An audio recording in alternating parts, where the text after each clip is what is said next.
Doctor Chinu, किस तरह की दिक्कतें हो रही हैं? मतलब मैं जानता हूं कि आपका पेशा ऐसा है कि उसमें एक सीक्रेसी रखनी पड़ती है, लेकिन ऑब्जर्वेशन क्या कहती है?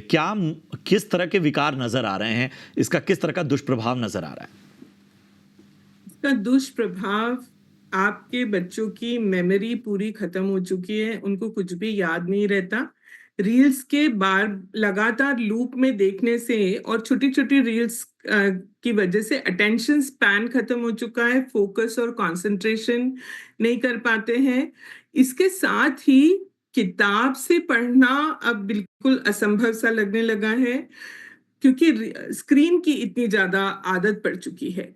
साथ ही में जो एग्रेशन और ये जितनी भी problems, anxiety, panic attacks, low confidence, low self esteem, ये सारा का सारा जितना भी हो रहा है, ये डोपामिन रिवॉर्ड सिस्टम जिसको हम कहते हैं साइकोलॉजी में, कि जब हमें लाइक्स मिलते हैं तो इसका मतलब हम अच्छे हैं, अगर हमें लाइक नहीं मिल रहे हैं तो हम अच्छे नहीं हैं। हमारा जो सेल्फ वर्थ है वो सोशल मीडिया के साथ जुड़ गया है। इसी के साथ फिजिकली भी हम वीक हो गए हैं। हम बिल्कुल भी कोई भी शारीरिक काम करने के लिए, कोई एक्सरसाइज करने के लिए हमारा मन नहीं कर रहा है। स्लीप डिसऑर्डर हो गया है, हम सोना नहीं चाहते हैं। पूरी की पूरी जनरेशन स्लीप डिप्राइव्ड जनरेशन हम उसको कह सकते हैं। सोना भी चाहे तो भी नींद नहीं आती है।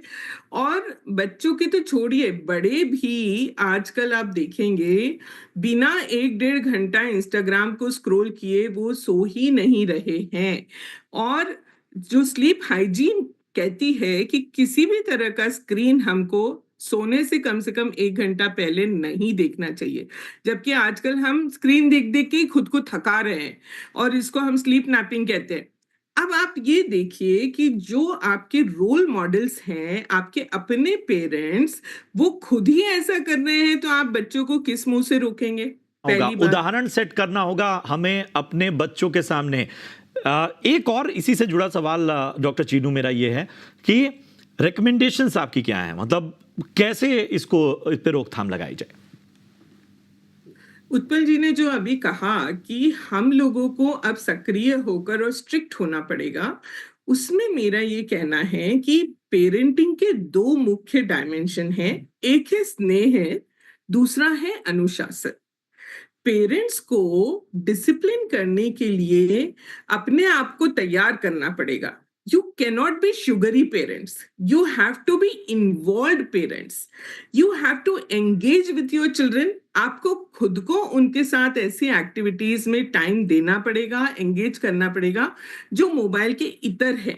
जहां पर आप उनके साथ कुछ खाना बना रहे हैं, आप उनके साथ कुछ चेस खेल रहे हैं, लूडो खेल रहे हैं, आप आउटडोर गेम खेल रहे हैं, आप कहीं उनके साथ घूमने जा रहे हैं, ये सारी, आप उनके साथ किताब पढ़ रहे हैं, आप उनको कहानी सुना रहे हैं, ये सारी एक्टिव स्ट्रैटेजीज हैं जो आपको करनी पड़ेगी against the passive consumption of media, जो आप खुद भी कर रहे हैं और आपकी देखा देखी आपके बच्चे भी कर रहे हैं। तो एक ये तो आखिरी हो सवाल, गया मेरे पास उनके समय कम है। साथ। उत्पल जी, मैं आपके पास आना